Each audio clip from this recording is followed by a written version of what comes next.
Where do your clients go after your 6-week course or your 3-month coaching program? Well, they should go up, not out. I'm Chris Cooper. This is Business is Good, and today we're going to talk about building an Ascension model so that as your clients grow their business and become more successful, they can keep getting the help they need for longer. So first, we're going to do this in 3 parts. First, we're going to talk about why you need an Ascension model. Second, I'm going to give you an example Ascension model. It's our Ascension model at Two Brain Business. And then I'm going to talk about the difference between a story-based and a metrics-based Ascension model.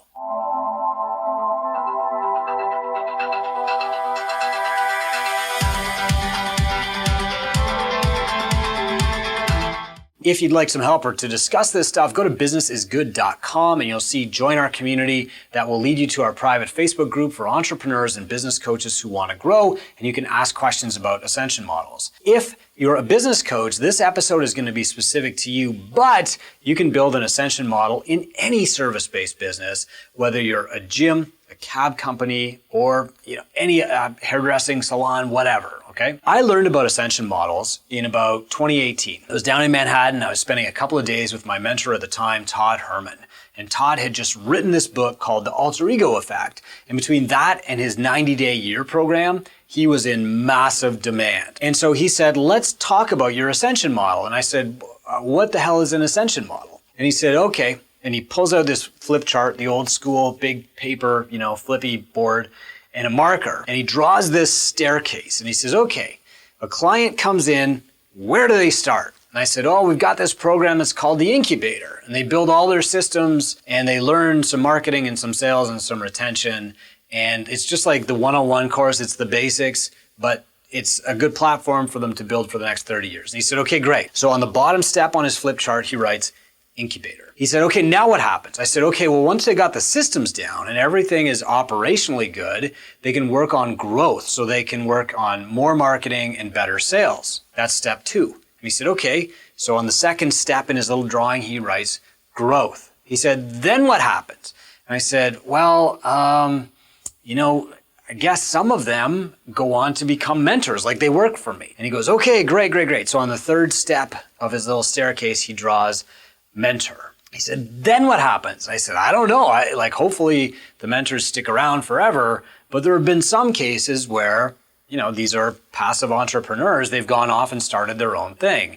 And sometimes they've done it in kind of a sneaky way. And sometimes they've gone on to start a competing thing. And it's not always great when they leave. Sometimes it's a problem. And he goes, okay, so your Ascension model is incubator, growth, work for Chris, we're suing you. And it was funny, it was a good joke and we all went out for a milkshake afterward, but the reality was I didn't actually have a plan for any client who ascended beyond just growing their gym. I didn't have a plan for what happened when they became, moderately successful, or how do I train my mentor staff, or what happens when they exceed what we've got to teach them. And so today I want to share with you why you want to build this Ascension model. But first I want to remind you, it's the job of every business coach and every business mentor to bring their clients to a level beyond what they've achieved themselves. So if you're an Olympic silver medalist and you want to coach other people, you eventually want to produce a gold medalist. If you're a business coach who has done $1 million a year, you want to produce other entrepreneurs who are doing $3 million a year. They don't have to be in the same niche as you, but they should exceed you. And that is the job of a coach. Okay, so Ascension models are really commonly used in places like the military, in martial arts. Think of the belt system in martial arts. Think of the Masons, okay? Ascension models have value because people can see the next step, but it also helps them get through the first few steps faster. Imagine if you walked into a dojo today and there was no belt system and everybody was just kind of in the mix at once. Where would you start? What would you learn first that would give you the fundamentals on which you could build later? Would you just jump in with the black belts? Would you try sparring first? What would you do? Having a belt system lets you know not just where you rank, but what you should be focused on. So when you're a white belt and you're in a karate dojo, you're learning basic forms. And learning basic forms well, without worrying about sparring or grappling or any of that other stuff, allows you to ascend faster and build the fundamentals for later. And then when you're a yellow belt, maybe you start doing a little bit of sparring, but you're ready because of the white belt work. And this is how an Ascension model works. For your clients, an Ascension model also has retention value. The higher somebody goes in your Ascension model, the more likely they are to stick around. You're looking at the military, for example, there's a very high churn rate among private first class, like the lowest rank. There's a very low churn rate among generals. Because after you've put in the time and the work to ascend all the way up to being a general, it's a couple of decades and people are very unlikely to quit. And the same thing happens in your business coaching Ascension model. So what you want to have in general are 3 or 4 steps. One should be the basics.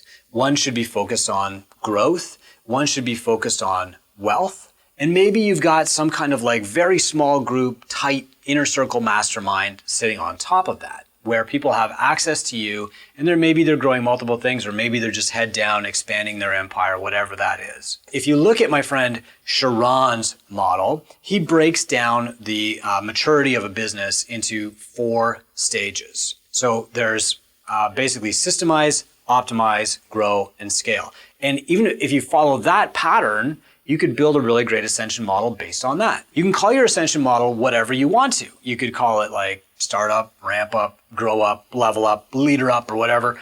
I think Todd Herman has something like that. Ours at Two Brain goes like this. Everybody starts in a program called Ramp Up. This used to be our incubator, but we don't want people to feel like they are stuck in something. We want them to know it's an on-ramp before they get into growth. So our Ramp Up program teaches them fundamental systems for operations, for staffing, for managing their expenses, for paying themselves, for selling, and for marketing their gym. Once they've got those systems, they could technically go off and run on their own. However, the next phase, growth phase, is where they learn to dial in their marketing and sales and just kind of like put all their bets on what's working. They learn to measure, is Facebook advertising working? Am I doing better with referrals?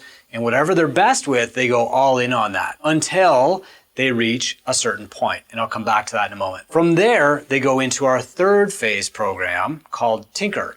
Now they've got a gym that's paying them a good wage. They've probably got a couple of full-time staff, and they need to decide what to do next. Do they reinvest in their business and buy another location or expand? Do they scale a different way, like they buy a different kind of fitness business? Do they go and do something completely different? Do they pull money out and invest it in stocks, bonds, crypto? What happens? That's our 3rd phase. And then our 4th phase is what we call meta. I don't usually talk about this, but we do have a program where I work one-on-one with other business coaches who are already successful and want to grow to over 3 million a year. So this Ascension model is what I would call metrics based. There's a clear goal at each stage before people ramp up. So the goal of the ramp up stage is to build all your systems and get 5 new clients. That's it. That proves that you can do it and you're ready to grow. Okay, you've got something working. The goal of our growth stage is to grow until the owner is making $100,000 a year in net owner benefit. At that point, I don't care how many clients they have, really. We know that they can do it with 150 clients. Some do it with 300, some do it with 50. It doesn't matter. The goal there is to have a business that pays the owner well. So the goal of our growth phase is to make $100,000 in net owner benefit. The goal of our 3rd phase, Tinker, is to grow the owner's wealth to $1 million in net worth. And so they're reinvesting, they're building their gyms, they're buying cash flow assets, they're buying interesting things like Airbnbs, or they might be starting like a beverage company or whatever that is. Or they might just focus on one gym or duplicate that over and over. But the goal is to get to $1 million in net worth. Some of those become mentors for Two Brain, and some of those mentors go into our meta program. We call this a metrics-based Ascension model because there's a very clear number that we want people to hit before they move from one stage to the next. This serves a couple of purposes. Number one, it tells people when they should be ascending. So when you reach 100K net owner benefit, you should be going in our 3rd phase program called Tinker. I'll tell you why it's called Tinker in a moment. But when you're there and you're making an income, now it's time to expand that income into impact, into a legacy, into a multi-generational source of wealth. Once they've got like their system's done and 5 new clients, they've proven to themselves and to their mentor that they can do the work. They know how to get some clients and they're ready to go all in on growth. And that's what qualifies them for the next stage. Now, we don't force them to adhere to these rules. If somebody's at $80,000 net owner benefit and they want to get in the Tinker group, that's fine. They're allowed to. But if they're at $150,000 in net owner benefit, they know what they're doing and they should be moving on to the Tinker program.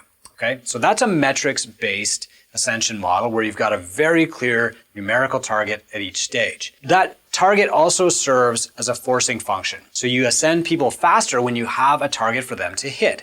So for example, if we know that the goal of growth phase is to make $100,000 in net owner benefit, then you can weigh every single decision, every tactic, every little bit of work that you're giving the client against that 100K net owner benefit. Because you can say, okay, you've got these 2 options to work on. One is buying a building and one is launching a kids program. Which one will actually move you closer to earning $100,000 a year in net owner benefit? Well, buying a building won't.